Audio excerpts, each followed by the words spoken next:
EF Yasar YouTube channel இணையதள YouTube வழியாக நமதூர் நிகழ்ச்சிகளை உங்கள் மொபைல் போனில் கண்டுகளிக்க உடனே இஎஃப் யாசர் யூடியூப் சேனலை லைக் செய்து சப்ஸ்கிரைப் செய்து கொள்ளுங்கள். நமதூர் நிகழ்ச்சிகளை உடனுக்குடன் கண்டு களியுங்கள். முடிந்தால் மற்றவர்களுக்கு ஷேர் செய்யுங்கள்.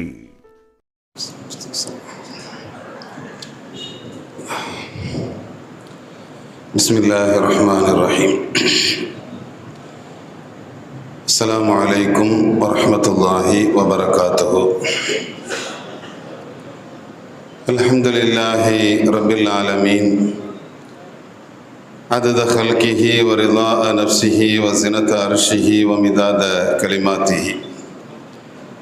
اللهم رب الحل والحرام رب المشعر الحرام رب البيت الحرام رب الركن والمقام. أبلغ لسيدنا ونبينا وشيخنا محمد صلى الله عليه وسلم منا السلام تحية وسلاما. الصلاة والسلام عليك يا سيدي يا رسول الله. خذ بيدي كلت حيلتي أدركني يا شفيع المذنبين. السلام عليكم ورحمة الله وبركاته. اللهم ألهمنا مراشد أمورنا وأعذنا من شرور أنفسنا. اللهم يا حق انصرني على الحق. எல்லாம் அல்ல அல்லாஹுவின் மகத்தான கிருபையினால் தமிழ் மாநில ஜமாஅத்துல் உலமா சபை நடத்துகிற இந்த மாபெரும் மீலாது பெருவிழாவின் கண்ணியத்திற்குரிய தலைவர், எங்கள் மாநில ஜமாஅத்துல் உலமா சபையினுடைய தகுதி வாய்ந்த தலைவர், கண்ணியத்திற்குரிய ஹதரத் பெருந்தகை அவர்களே, முன்னிலையேற்றிருக்கிற கண்ணியத்திற்குரிய பெரியோர்களே, சையதுனா ஹுபைப் ரலியல்லாஹு அன்ஹு அவர்களை தூக்கு மேடையில் கொண்டு நிறுத்திவிட்டு எதிரிகள் அவர்களிடத்தில் கேட்டாங்க, உங்களை நாங்கள் விட்டுறோம், ஆனால் அதற்கு பகரமாக நீங்கள் சொல்கிற முஹம்மது ரசூலுல்லாஹுவை தூக்கலிடுங்கள், அதற்கு சம்மதிக்கிறேன் என்று மட்டும் சொன்னால் போதும். நபியை தூக்கில் எல்லாம் போட வேணாம், எனக்கு பகரமாக அவங்கள தூக்கில் போடுறதுக்கு நான் சம்மதிக்கிறேன் அப்படின்னு மட்டும் நீங்கள் சொன்னால் போதும், உங்களை நாங்கள் விட்டுறோம் அப்படின்னு எதிரிகள் சொன்னாங்க. சையதுனா ஹுபைப் ரலியல்லாஹு அன்ஹு சொன்னாங்க, நான் அப்படியெல்லாம் சொல்ல மாட்டேன், அந்த நபியினுடைய காலில் ஒரு முள் குத்துவதை கூட என்னால் பொறுத்து கொள்ள முடியாது. ஏன்னா இன்னி உஹிப்புஹு, அந்த நபியை நான் நேசிக்கிறேன். ஐ லவ் முஹம்மது ஸல்லல்லாஹு அலைஹி வஸல்லம், நான் அந்த நபியை நேசிக்கிறேன். அப்படி நேசிக்கிறதுனால அந்த நபியினுடைய காலில் முள் படுறத என்னால் பொறுக்க முடியாதுன்னு எதிரிகள் அவங்கள தூக்கில் போட்டாங்க. இந்த ஐ லவ் முஹம்மது அப்படிங்கிறதுல யார் பெர்ஃபெக்டாக இருக்கிறாங்களோ, கரெக்டாக இருக்கிறாங்களோ, அவர்கள் வஞ்சகர்களால் வஞ்சிக்கப்படுவது வரலாறு முழுக்க தொடர்ந்து கொண்டே வருகிறது. ஒரு 1500 ஆண்டுகளுக்கு பின்னாலும் கூட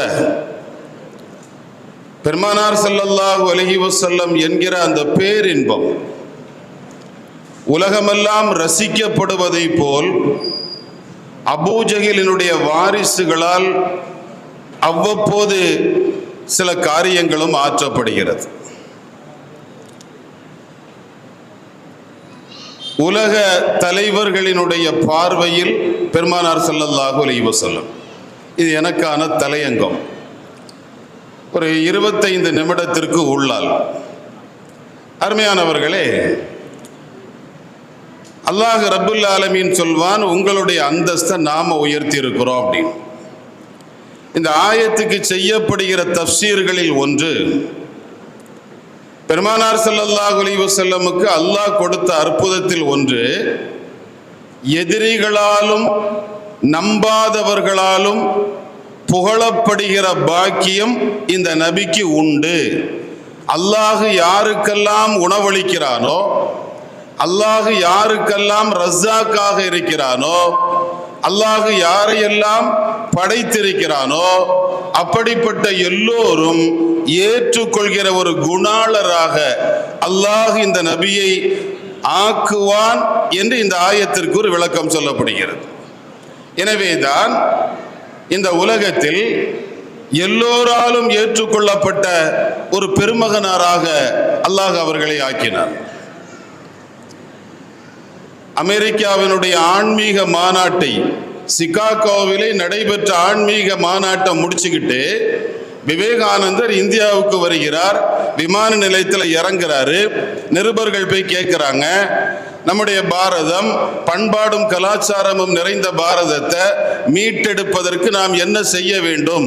ரொம்ப சிதைஞ்சிட்டு வருத, அதை பழைய நிலைக்கு கொண்டு வரதுக்கு நாம் என்ன பண்ணணும் என்று கேட்கிற போது விவேகானந்தர் சொல்கிறார், பக்குவமான பண்பட்ட 10 இளைஞர்களை என் கையில் தந்தால் அவர்களை வைத்து ஒரு பண்பாடு கலாச்சார ஒழுக்க விழுமியங்கள் நிறைந்த ஒரு பாரதத்தை மீட்டெடுக்கலாம்.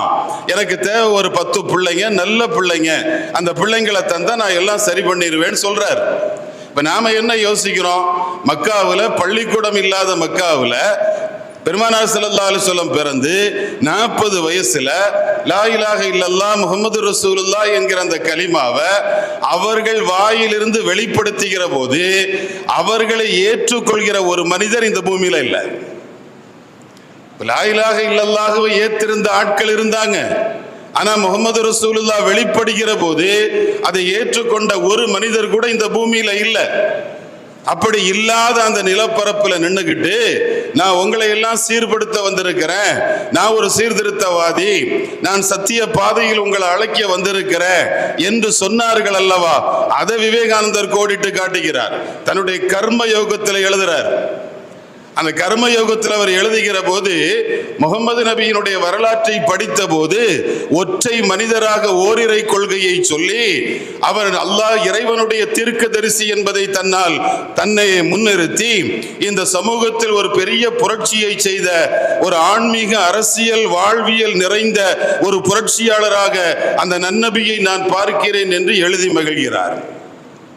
இப்ப அரசியலும் ஆன்மீகமும் சேர்ந்து இருக்கக்கூடிய ஒரு கலவை இந்த உலகத்துல, பாரதத்துல ஒடுக்கப்பட்ட சமுதாயத்திற்காக குரல் கொடுத்தவர் அண்ணல் அம்பேத்கர். எனவே அவர்கள் எல்லோராலும் நினைவு கூறப்படுகிறார்.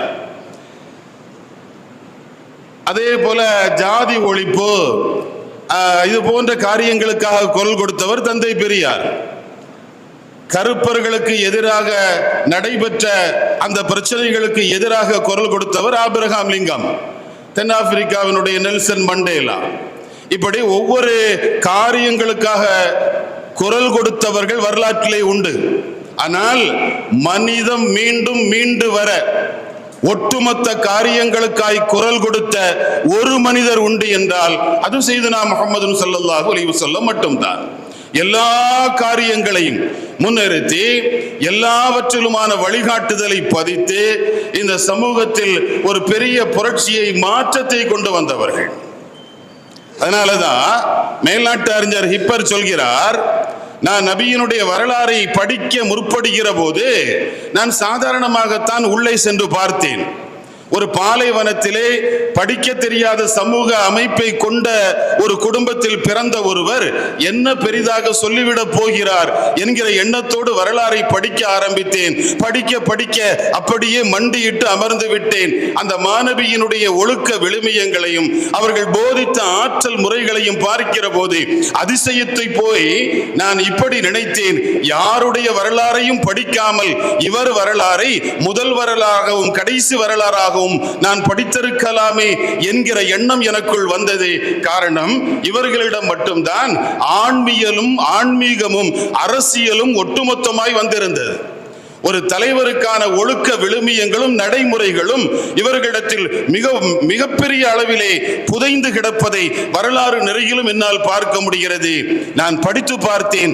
அவர்களுடைய வரலாற்றில் 5 செய்திகள் என்னை அற்புதப்படுத்தியது. அந்த 5லும் நான் அப்படியே மண்டியிட்டு அவர்களுக்கு முன்னால் தலை சாய்த்து அமர்ந்து விட்டேன் என்று மெய்சிலிர்த்து எழுதுகிறார். எழுதுகிற போது சொல்கிறார், முதல்ல அவருடைய மனதுக்குள்ளால இருந்தது, பெருமானார் ஸல்லல்லாஹு அலைஹி வஸல்லம் மனசுக்குள்ள இருந்தது மாறாத எண்ணம்.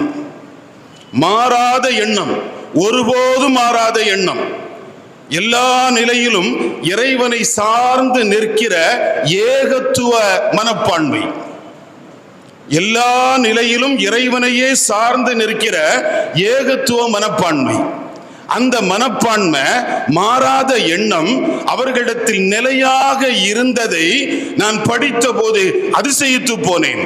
ஆம், பிள்ளைகள் வாழ்க்கையிலேயே 7 பிள்ளைகளில் 6 குழந்தைகள் தொடராக இறந்திருக்கிறார்கள். தன்னை அரவணைத்த அன்னை கதீஜாவும் அபூ தாலிபும் அடுத்தடுத்து மரணித்திருக்கிறார்கள். அது மறக்க தாயிஃபுக்கு சென்ற போது தாயிஃபினுடைய கல்லடிதான் அவர்களை வரவேற்றது. தொடர் சோகங்கள் வாழ்க்கையில் புகுந்த நேரத்திலும் கூட கொடுத்தவன் எடுக்கிறான், என்னால் என்ன செய்ய முடியும் என்கிற அந்த ஒற்றை வார்த்தை, இறைவன் எனக்கு வந்த எல்லாம் என்னை விட்டு போகும், என்னுடைய தாய் தந்தை மனைவி உறவு பிள்ளை எல்லாம் என்னை விட்டு போகும், நான் முன்னால போவேன், இல்லைன்னா அது எனக்கு முன்னால போகும், அவ்வளவுதான். ஆனால் எனக்கு கிடைச்ச அல்லாஹ் என்ன விட்டு போயிடக்கூடாது, அது எந்த காலத்திலையும் போயிடக்கூடாது. அந்த அல்லாஹ் என்ன வேணான்னு சொல்லிடக்கூடாது, அல்லது துர்பாக்கிய நிலை அவன் எனக்கு வேணான்னு நான் சொல்லிடக்கூடாது, அல்லது அவனுடைய செயல்பாட்டில் எனக்கு அதிருப்தி வந்துடக்கூடாது. அதனால எல்லா நிலையிலும் ஒரே நிலையை கையாண்ட மாறாத எண்ணம், அந்த மாறாத எண்ணம் நபிக்கு முன்னால் என்னை தலைகுனிய வைத்தது. இது நபியிடத்தில் இருந்த முதலாவது நிலை. இரண்டாவது, தம்மை எப்போதுமே சாதாரணமாக கருதுகிற ஒரு மனோபாவம். இன்றைக்கு சராசரியாக சின்ன சின்ன பதவிகள் வந்தாலே மனிதர்களை கையில் பிடிக்க முடியாது. ஆனால் ஒரு சாதாரணமாக தன்னை பெரும் இடத்தில் இருந்த போதும் கூட ஒரு சாதாரணமாக கருதுகிற மனோபாவம், இது அல்லாஹ் நபி ஸல்லல்லாஹு அலைஹி வஸல்லமுக்கு தந்து மகிழ்ந்த ஒரு குணம். ஒரு சஹாபி ஸல்லல்லாஹு அலைஹி வஸல்லம் பார்க்கிறதுக்காக ரொம்ப வேகமா ஓடி வர்றாங்க ஆசையில.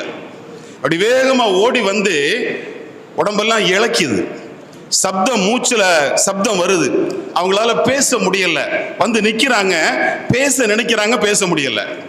அதை புரிந்த பெருமானார் ஸல்லல்லாஹு அலைஹி வஸல்லம், ஹவ்வின் அலைக், ரிலாக்ஸ் ஆயிருமா, ஏன் ரிலாக்ஸ் ஆயிரு, எத்தா பேசு, லஸ்து பி மலிக்கின் வலா ஜப்பாரின், நான் அரசனும் அல்ல சர்வாதிகாரியும் அல்ல, நான் அரசனும் அல்ல சர்வாதிகாரியும் இல்ல, நான் யார் தெரியுமா, அன இப்னு இம்ராஅத்தின் மின் குரைஷின் தஅக்குலுல் கதீத, காய்ந்த கரித்துண்டுகளை உப்பு கண்டங்களை தின்னுகிற ஒரு குறைஷி குடும்பத்தில் பிறந்த ஒரு ஏழை தாயின் மகன் நான். ஒரு சாதாரண ஏழை தாய் இறைச்சியை காய வச்சு அந்த காஞ்ச உப்பு கறியை தின்னுற ஒரு ஏழை தாயின் மகன் நான் அரசனும் அல்ல சர்வாதிகாரியும் இல்ல, ரிலாக்ஸ் ஆயிரு, பேசு. தன்னை நம்பி வந்த பிள்ளைகளுக்கு தன்னை அறிமுகப்படுத்துகிற விதங்கள் இன்றைக்கு பார்க்கிறோம் அல்லவா. தலைவர் என்றால் யார்? தலைவர் என்றால் யார்? தலைவராக ஆக நினைக்கிறவர்கள் கூட 6 மணி நேரம் 7 மணி நேரம் எனக்காக என் தொண்டன் காத்திருக்க வேண்டும் என்று நினைப்பவர்கள் தங்களை தலைவர்களாக முன்னிறுத்துகிறார்கள்.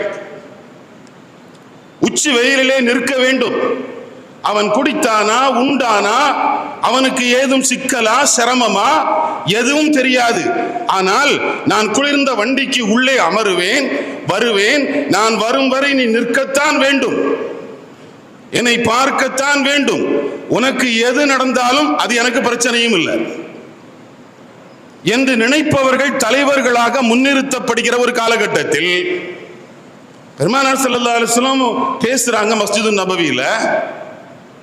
பள்ளி ஃபுல்லாயிடுச்சு. கடைசியா ஒரு சஹாபி வந்தாங்க, அவங்களுக்கு உள்ள இடம் இல்லை, வெளியில நிக்கிறாங்க, உச்சி வெயில் சுள்ளுன்னு அடிக்குது. பார்த்துட்டாங்க நபி ஸல்லல்லாஹு அலைஹி வஸல்லம், எத்தா வெயில்ல நிக்காதம்மா, நம்ம வீட்டு வயசான மனிதர்கள் குழந்தைங்களை வெயில்ல விளையாடாதம்மா சொல்வது போல ஒரு தாய் பாசத்தோடு வெயில்ல நிக்கிற தம் பிள்ளைய வெயில்ல நிக்காதம்மா உள்ளவா என்று அழைத்த போது அவருக்கு மட்டுமல்ல, அவர்களுக்கு பின்னால் வந்தவர்களுக்கும் பள்ளியிலே இடம் வந்தது. ஒரு தலைமைத்துவத்தினுடைய பண்பாடு, ஒரு தலைவர் எப்படி மக்களுக்கு மத்தியில், தொண்டர்களுக்கு மத்தியில் செயல்பட வேண்டும் என்பதற்கான முன்னுதாரணம். அந்த முன்னுதாரணத்தை மையப்படுத்தி அவர் சொல்றாரு, எப்பவுமே தம்மை சாதாரணமாக கருதுகிற ஒரு நிலை. மக்காவில இருந்து மதீனாவுக்கு வர்றாங்க. மதீனத்து பிள்ளைகள் மாநபியினுடைய புனித வருகையை, பூரண சந்திரன் போல் இலங்கும் மாநபியின் புனித வதனம் காண மக்கத்து பிள்ளைகள் சிலர்கள் மரமேறி அமர்ந்திருக்கிறார்கள். மரத்தில் ஏறி காத்திருக்கிறாங்க.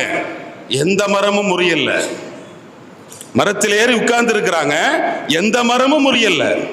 வீடுகளுக்கு மேல நிக்கிறாங்க, எந்த சீட்டுகளும் விழல்ல. ஏன்னா அவங்க விழுறதுக்காகவோ அல்லது வேறு எதுக்காகவோ ஏறல, தான் வாழ்க்கையில ஏறணுங்கிறதுக்காக எம்பிரானை எதிர்பார்த்து காத்து நிற்கிறாங்க. 2 ஒட்டகம். முதல் ஒட்டகம் அபூபக்கர் ரலியல்லாஹு அன்ஹுடைய ஒட்டகம் மதீனாவுக்குள்ள வந்துருச்சு. அந்த ஒட்டகத்தை பார்த்த உடனே இதுவரையிலும் நபி பெருமானை பார்க்காத மதீனத்து பிள்ளைகள் ஓடோடி வந்து அண்ணல் அபூபக்கர் நாயகத்தினுடைய கரத்தை பிடிச்சு முத்துறாங்க. ஹாதா ரசூலுல்லாஹ், இதுதான் நபி ஸல்லல்லாஹு அலைஹி வஸல்லம் என்று நினைத்து அபூபக்கர் ரலியல்லாஹு அன்ஹுடைய கையை பிடிச்சு முத்தமிடுறாங்க. ஹஜ்ரத் அபூபக்கர் ரலியல்லாஹு அன்ஹு கையை உதறாங்க. நான் இல்லைன்னு சொல்லணும், ஆனா சொல்றது மரியாதை இல்லை. தான் கையில ஒரு துண்டு போட்டிருந்தாங்க தோல்ல, அந்த துண்டை எடுத்து நபி ஸல்லல்லாஹு அலைஹி வஸல்லம் தலைக்கு மேல பிடிச்சாங்க. ரசூலுல்லாஹ் மேல வெயில் படுது, அந்த வெயில் படாம இருக்கிறதுக்காக அந்த துண்டை எடுத்து மேல பிடிச்சாங்க. மேல பிடிச்ச உடனே மதீனத்து பிள்ளைகள் புரிந்து கொண்டார்கள், ஓஹோ அதுதான் ரசூலுல்லாஹ் என்று. தன்னை அடையாளப்படுத்தாமல் எப்போதுமே சாதாரணமாக இருக்கக்கூடிய ஒரு கருதுகிற மனோபாவம் அந்த நபியினுடைய விஷயத்தில் எனக்கு ரொம்ப பிடித்தது. 3ஆவதாக சொல்கிறார், மக்கள் மீது அற்புதமான அன்பு, அழியாத அன்பு. இந்த மக்கள் மீது அழியாத அன்பு. எந்த அளவுக்கு அழியாத அன்பு? தொழுகையில நின்னா கால்வீங்க தொழுறாங்க, கால்வீங்க தொழுறாங்க. நான் தொழுகைக்குள்ள போகும்போது தொழுகையில தான் என்னுடைய கண்குளிர்ச்சிங்கிறாங்க, தொழுகையில தான் எனக்கு எல்லாம்ங்கிறாங்க, தொழுகையில என் ரப்போடு பேசுறேங்கிறாங்க, எல்லாம் சொல்றாங்க. ஆனா ஒரு நாள் சுபஹ் தொழுகைக்கு உள்ள போறாங்க, தொழுது முடிச்சிட்டு சலாம் கொடுக்கறாங்க. சலாம் கொடுத்துட்டு வந்து சஹாபிகள்கிட்ட சொல்றாங்க, உள்ள நான் நுழையும் போது நீண்ட நேரம் தொழ வைக்கணும்னு தான் நினைச்சேன், ரொம்ப நேரம் தொலை வைக்கணும் தான் நினைச்சேன், அந்த எண்ணத்தோடு தான் தக்பீரும் கெட்டினேன். ஆனால் ஒரு குழந்தையின் அழுகை சப்தம் என் காதுல விழுந்துச்சு. அந்த குழந்தையினுடைய அழுகை சப்தம் அவங்க அம்மாவோட காதுல விழுந்தா அந்த தாயினுடைய மனசு என்ன பாடுபடும். அதனால தொழுகையை நான் சுருக்கமா முடிச்சிட்டேன். எனக்கு தொழுகை தான் எல்லாம்.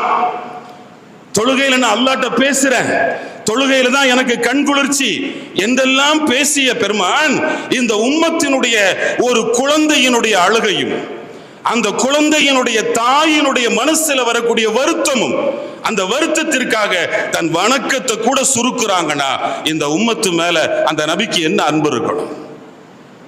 இந்த அன்பை நினைத்து நான் அதிசயித்து போனேன். 4வது சொல்றாரு, அஞ்சாமை. யாருக்கும் பயப்படாத குணம். பெருமானார் ஸல்லல்லாஹு அலைஹி வஸல்லம் யாருக்கும் பயப்படல. எந்த நேரத்திலும் அச்சம், பயம் அவர்களுடைய மனதிற்குள் வரவே இல்லை.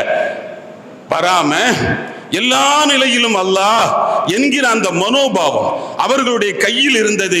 அதை நினைத்து நான் அதிசயப்படுகிறேன், ரொம்ப பரவசப்படுகிறேன் என்று 4ஆவதாக பேசுகிறார். 5ஆவதாக சொல்கிறார், அந்த நபியினுடைய விஷயத்தில் எனக்கு ரொம்ப ரொம்ப ரொம்ப ரொம்ப பிடிச்சது, சொல்லும் செயலும் சரியாக இருந்தது. தலைவர்கள் சொல்வார்கள், பெரும்பாலும் செய்ய மாட்டார்கள். ஆனால் இந்த நபி செய்ததை சொன்னார்கள், சொன்னதை செய்தார்கள்.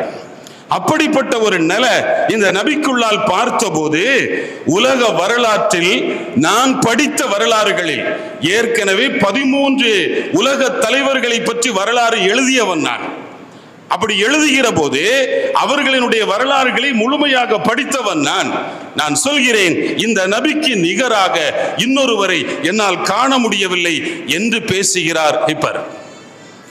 நம்முடைய இந்திய நாட்டினுடைய முதல் பிரதமர் பண்டித ஜவஹர்லால் நேரு ஒரு அற்புதமான விஷயத்தை மக்களவையிலே அடிக்கடி சொல்வார். சபாநாயகரிடத்தில் அவர் உள்ளே வரும்போதெல்லாம் சொல்வார். சபாநாயகரிடத்திலே சொல்வாராம், சபாநாயகர் அவர்களே, ஆளுங்கட்சி உறுப்பினர்களுக்கு வாய்ப்புகள் கொடுப்பதை விட எதிர்க்கட்சி உறுப்பினர்களுக்கு நீங்கள் அதிகம் வாய்ப்புகளை தாருங்கள். அப்படி தந்தாதான் நாட்டு மக்களுக்கு என்ன தேவைங்கிறது எனக்கு தெரியும். ஏன்னா எங்க கட்சிக்காரங்க என்னதான் பேசுவாங்க, புகழ்ந்துதான் பேசுவாங்க, சரி குறை சொல்ல மாட்டான், நிறைய தான் பேசுவாங்க. எதிர்கட்சிக்காரங்க பேசினாதான் குறைகள் வெளியே வரும். அதனால எங்க ஆளுகளுக்குள்ள வாய்ப்பை குறைச்சி நீங்க அதிகமா அவங்களுக்கு வாய்ப்பு கொடுங்கன்னு சொன்னாங்களாம். இங்க பெருமானார் ஸல்லல்லாஹு அலைஹி வஸல்லம் வரலாற்றுல பெருமானாரை நேசிக்கிற பெருமக்கள் பதிவு செய்த செய்திகளை விட நபி ஸல்லல்லாஹு அலைஹி வஸல்லம் ஈமான் கொள்ளாத மற்றவர்கள் பேசி இருக்கிற செய்திகள் பெரும்பாலும் அதிசயமானவை, அற்புதமானவை. தந்தை பெரியார் அமர்ந்திருக்கிறார், வைக்கம் போராட்டத்தை முடித்து விட்டு வருகிறார். வந்த பின்பு அவரிடத்தில் ஒருவர் வந்து கேட்கிறார், ஐயா, நான் தீண்டத்தகாதவனாக, தீண்டாமைக்கு உள் அகப்பட்டவனாக கிடக்கிறேன், ஒடுக்கப்பட்டவர் என்று ஓரம் கட்டப்படுகிறேன், சமூகத்திலே நிமிர்ந்து வாழ வேண்டும் என்று நினைக்கிறேன், அதற்கு நான் என்ன செய்ய வேண்டும் என்று கேட்கிறார். பெரியார் சொல்கிறார், அப்படியா, நீ காலையிலே ஏ என்று அழைக்கப்பட்டாயா, இப்போது பக்கத்தில் இருக்கிற பள்ளிவாசலுக்கு போ, அங்கு போய் நீ அவர் பாணியில நீ துலுக்கனாக மாறு, முஸ்லிமாக மாறு, மாறிவிட்டு உன்னுடைய தெருவுக்குள் நீ போனா உன்னை காலையில ஏன்னவன் இப்ப பாயின்னு சொல்வான், போ அப்படின்னாரு. சொல்லிட்டு தான் இன இழிவு நீங்க இஸ்லாமை நன்மருந்து என்று பேசினார், எழுதினார். அந்த நூலிலே அவர் எழுதுகிற போது சொல்கிறார், முகம்மது நபி அவருடைய சமத்துவ சகோதரத்துவ போதனைகளில் என்னை கிறங்கடித்து விட்டார் என்கிறார். என்னை அவர் கிறங்க செய்து விட்டார். அப்படிப்பட்ட ஒரு சமத்துவ சகோதரத்துவ கட்டமைப்பை அந்த நபி உருவாக்கி இருக்கிறார். அதை நான் அதிசயித்து பார்க்கிறேன் என்று பெரியார். கடவுள் இல்லை என்று சொன்னவர்களை கூட தன் காலடியில் கொண்டு வந்து கிடத்தியவர்கள் பெருமானார் ஸல்லல்லாஹு அலைஹி வஸல்லம். நபி ஸல்லல்லாஹு அலைஹி வஸல்லம் ஆளுமைகளில் மிகப்பெரிய ஆளுமை. மேல்நாட்டு அறிஞர்கள் இஸ்லாத்தின் மீது பல விமர்சனங்களை சொல்கிற போது பெண்களுக்கான உரிமைகள் இல்லை என்று சொல்வார்களே, அதை பற்றி பேசுகிற போது அன்னிப்பு சென்ற அம்மையார் சொல்கிறார், இஸ்லாத்துல பெண்களுக்கான விஷயங்களை நான் அளவீடு செய்து பார்த்தேன், குர்ஆனிலும் ஹதீஸிலும் நிறைய தகவல்களை நான் படித்து பார்த்தேன். படித்து பார்த்த விதத்தில் எனக்கு பெண்களுக்கான எல்லாம் அந்த சமூகத்தில் இருப்பதையும் நபி அவர்களால் கொடுக்கப்பட்டிருப்பதையும் என்னால் உணர முடிகிறது என்கிறார். நான் அருமையானவர்களே, ஹலரத் அவர்கள், நம்முடைய நதுவி ஹலரத் அவர்கள் இங்கே ஒரு செய்தியை பதிவு செய்தார்களா இல்லையா? பெருமானார் ஸல்லல்லாஹு அலைஹி வஸல்லம் வருகிற போது பெண் குழந்தைகளை புதைத்த சமுதாயம், பெண்கள் பிறப்பதை கேவலமாக நினைத்த சமுதாயம், அந்த சமுதாயத்தை தான் மாற்றி ஒரு பொம்பளை பிள்ளைய வளர்க்கிற விஷயத்துல 3 பேரை சண்டை போட வச்சவங்க ரசூலுல்லாஹ். அந்த அளவுக்கு மாற்றத்தை உருவாக்குனாங்க பெருமானார் ஸல்லல்லாஹு அலைஹி வஸல்லம். இந்த சமூகத்தில் இருந்த எல்லா வகையான அழுக்காறுகளையும் துடைத்து வெளியே எறிஞ்சாங்க. ஒரு சுத்தமான சமூக கட்டமைப்பை உருவாக்குனாங்க. மாலையில ஆன்மீகம் பற்றி பேசப்பட்டது. இந்த உலகத்தில் ஆன்மீகத்தை பற்றி பேசுகிற போது விவேகானந்தர் இன்னொரு செய்தியை எழுதுகிறார், தன்னுடைய ராஜயோகத்திலே பதிவு செய்கிறார். ஆன்மீகம் என்பது இல்லற வாழ்க்கைக்கு அப்பாற்பட்டது. ஆன்மீகத்தில் இருப்பவர்கள் ஆண்டவனை அடைய முடியாது என்று நினைத்திருந்த ஒரு கருத்தியல இந்த உலகத்தில் முதலில் மறுத்தவர் முஹம்மது ஸல்லல்லாஹு அலைஹி வஸல்லம் என்கிறார். ஏன்னா கல்யாணமானவங்க ஆண்டவனை அடைய முடியாது, இறைவனை நெருங்க முடியாது, அதனால இல்லறம் அது ஆன்மீகத்திற்கு எதிரானது என்கிற ஒரு சித்தாந்தம் உலகத்தில் உருவாக்கப்பட்டிருந்த காலகட்டம். அந்த காலகட்டத்தில் தான் பெருமானார் ஸல்லல்லாஹு அலைஹி வஸல்லம் சொன்னாங்க, மன் அராத அன் யல்கல்லாஹ தாஹிரன் முத்தஹரன் ஃபல்யதஸவ்வஜில் ஹராயிர். அல்லாஹ்வ உள்ளிலும் வெளியிலும் சுத்தமான நிலையில சந்திக்கணும்னு நினைச்சீங்கன்னா சாலிகான பெண்களை திருமணம் செய்து கொள்ளுங்கள். நாங்க அந்த திருமணத்தின் மூலமாக அல்லாஹ்வை அடைய முடியும். அது திருமணம் என்பது, இல்லறம் என்பது தடைகள் அல்ல, அது படிக்கல், ஏறி போகலாம் அப்படின்னு சொல்லி 10 கல்யாணமும் பண்ணி அந்த 10 கல்யாணத்துக்கு பின்னால இந்த உம்மத்துல உள்ளவங்களுக்கு சொல்றாங்க, இன்னி அஅலமுக்கும் பில்லாஹ், உங்கள அல்லாஹ்வை ரொம்ப தெரிஞ்சவன் நான் தான். இன்னி அஹ்ஷாக்கும் லில்லாஹ், உங்கள அல்லாஹ்வை ரொம்ப பயப்படுறவனும் நான் தான். இந்த என்கிட்ட இருக்கிற ஆன்மீக மாதிரி யாற்றையும் இல்லை.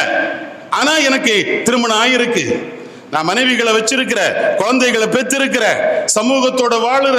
அதனால இல்லறம் என்பது அது ஆன்மீகத்திற்கு எதிரானது இல்லை என்று சொல்லியும் செய்தும் காட்டிய அந்த விஷயத்தை நான் அதிசயிக்கிறேன் என்கிறார் விவேகானந்தர். ஒரு ஆன்மீகவாதியாக பேசுகிறார்.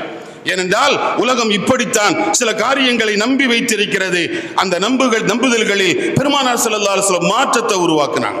உலகத்தினுடைய எல்லோரையும் ஒரு ஒற்றை கொடைக்கு உள்ளால் பெருமானார் ஸல்லல்லாஹு அலைஹி வஸல்லம் கொண்டு வந்து சொன்னார்கள், இந்த உலகத்துல அல்லாஹ்வினுடைய அடிமையாக நான் வந்திருக்கிறேன், நான் நிறைய காரியங்களை செய்யறேன், எல்லாம் அல்லாஹ்வினுடைய தௌஃபீக், அல்லாஹ் எனக்கு கொடுத்த வாய்ப்பு. பெருமானார் ஸல்லல்லாஹு அலைஹி வஸல்லமுடைய அற்புதங்களில் ஒரு அற்புதம், நான் நிறைவுக்கு வந்துட்டேன். அற்புதங்களில் ஒரு அற்புதம் நாம அடிக்கடி சொல்றோமா இல்லையா? நான் ரசூலுல்லாஹ் காலத்தில் இருந்திருந்தா அல்லாஹ் காப்பாத்து, நான் முனாஃபிகா போயிருந்தா என்ன பண்ண முடியும்? ரொம்ப ஓவரா ஃபீல் பண்ற மாதிரி ஆயிரும். நமக்கு குழப்பத்தை நாமளே உண்டாக்க கூடாது. ஹஜ்ரத் ஹுதைஃபா ரலியல்லாஹு அன்ஹு உட்கார்ந்து இருக்கிறாங்க. இமாம் முஸ்லிமினுடைய ரிவாயத்து.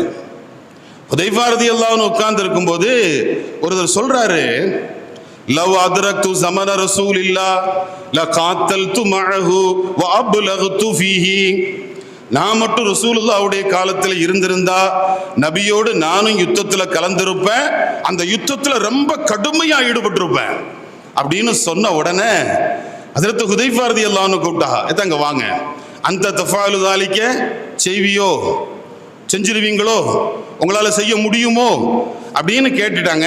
அவர் பேசாம இருந்தார். ஹுதைஃபா சொன்னாங்க, ஒரே ஒரு செய்தி மட்டும் நான் சொல்றேன் அப்படின்னு செய்தியை ஆரம்பிச்சுட்டாங்க. வேற எந்த விளக்கமும் சொல்லல.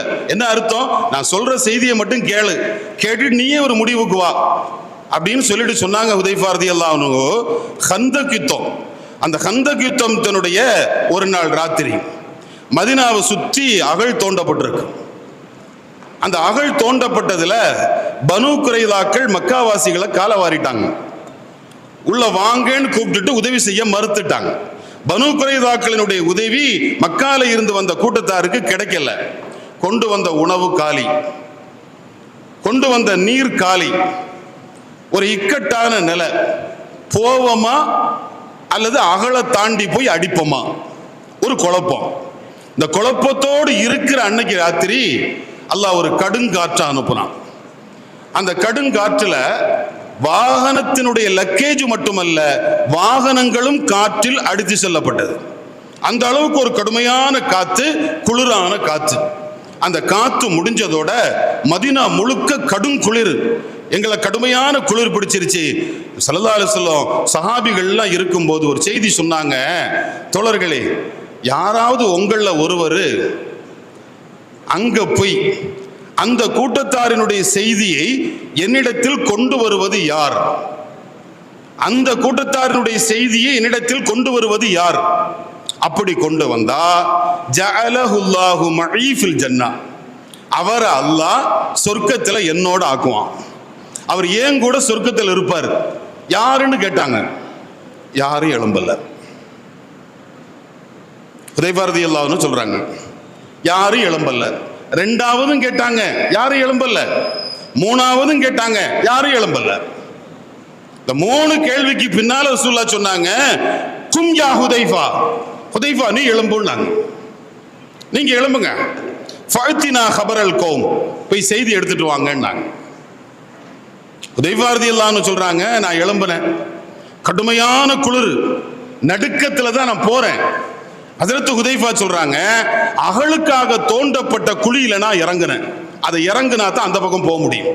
அப்படி இறங்கும் போது கஅன்னி அம்ஷி ஃபி ஹம்மாம், சுடுதண்ணியில நடக்கிற மாதிரி இருந்துச்சு எனக்கு. அந்த சீதோஷ்ண நிலையை அல்லாஹ் மாத்தினான். ஒரு சுடுதண்ணீர்ல நடக்கிற மாதிரியே எனக்கு தோணுச்சு. நான் போனேன், அந்த கூட்டத்தார்கள் இருந்த இடத்துக்கு போனேன். அவங்கள உட்கார்ந்து இருந்தாங்க, கூட போய் உட்கார்ந்துட்டேன். அவங்கள ஒரு ஆளு மாதிரி உட்கார்ந்துட்டேன். திடீர்னு அபு சுஃபியான் எழும்பினாரு, எழும்பி பயான் பண்ணாரு. நாம உணவுகள் எல்லாம் காலி ஆயிடுச்சு, அதனால நாம என்ன பண்றதுன்னு தெரியல.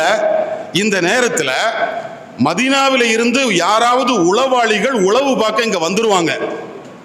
அப்படி வந்துட்டாங்கன்னா சிக்கலா போயிரும், நம்ம பலகீனம் தெரிஞ்சு போயிரும். அதனால எல்லாருமே யார் யார் பக்கத்துல இருக்கிறாங்கிறத அப்பப்ப பாத்துக்குங்கன்னாரு. அப்பப்ப பாத்துக்குங்கன்னாரு. இந்த வார்த்தை என் காதுல விழுந்த உடனே சஹாபிகள், வேகம் மட்டுமல்ல விவேகமானவர்கள், ஹஸரத் ஹுதைஃபா சொல்றாங்க, என் பக்கத்துல ஒரு ஆள் இருந்தார். அவர்கிட்ட கேட்ட, எத்தா மின்ன அந்த, நீ எந்த ஊருக்காரன்னு கேட்டேன். நீ யாரு தான்னு கேட்டேன். அவருடைய குடும்பத்தை சொன்னார். இப்ப அவர் நம்பிட்டாரு நான் அவர் ஆளுன்னு. அப்படியே உட்கார்ந்தேன், செய்தி எடுத்துட்டு நான் வந்தேன். வரும்போதும் எனக்கு குளிர் தெரியல, வந்து செய்தியை ஃபுல்லா நான் சொன்னேன். சொல்லி ஃபரஹத்து மின்ஹு சொல்லி முடிச்சேன். முடிச்ச உடனே குளிர் வந்துருச்சு, எனக்கு குளிர் வந்துருச்சு. குளிர் வந்த உடனே எந்த துணியை விரிச்சு ஸல்லல்லாஹு அலைஹி வஸல்லம் தொழுதாகளோ அந்த துணியை எனக்கு எடுத்து போத்துனாக. நான் அந்த துணியை போத்தின உடனே அந்த கதகதப்புல ரசூலுல்லாஹ் முன்னால தூங்கிட்டேன். சுபுஹ் பாங்கு சொல்லப்படும் போது நபி ஸல்லல்லாஹு அலைஹி வஸல்லம் என்னை எழுப்பி விட்டாங்க. சொல்லிட்டு அவ்வளவோட ஹுதைஃபா ரலியல்லாஹு அன்ஹு விஷயத்தை முடிச்சிட்டாங்க. அவருக்கான பதில் என்ன பதில் தெரியுமா? எத்தா, நீ நினைக்கிற மாதிரி நீ விரும்பினாதெல்லாம் அங்க போக முடியாதுதா. அந்த நபியினுடைய தோழர்களாக யார் இருக்கணும்ங்கிறத அல்லாஹ் தேர்ந்தெடுக்கணும். அல்லாஹ் தேர்ந்தெடுத்த பின்னால அதை நபி ஸல்லல்லாஹு அலைஹி வஸல்லம் அங்கீகரிக்கணும். இந்த ரெண்டும் நடந்தாதான் அவரு நபி ஸல்லல்லாஹு அலைஹி வஸல்லம் உடைய சஹாபியாக ஆக முடியும். அப்படி ஒரு வாய்ப்பு அல்லாஹ் வச்சிருக்கிறான். அப்ப நாம இதைத்தான் புரிகிறோம். 1500 ஆண்டுகளாக நேற்று நடந்தது போல இன்றைக்கு அந்த விஷயங்களை அசை போடுகிறோம் என்றால் அந்த பெருமானார் ஸல்லல்லாஹு அலைஹி வஸல்லம் நம்மோடு இருக்கிறார்கள், நம்மிலே வாழ்கிறார்கள். அதை உணருவதும் செயல்படுவதும் பெரும் பாக்கியம். அந்த பாக்கியத்தை அல்லாஹ் நசீபாக்குவானாக. வாஹிர் தஅவானா அல்ஹம்துலில்லாஹி ரப்பில் ஆலமீன். அஸ்ஸலாமு அலைக்கும் வரஹ்மத்துல்லாஹி வபரகாத்துஹு.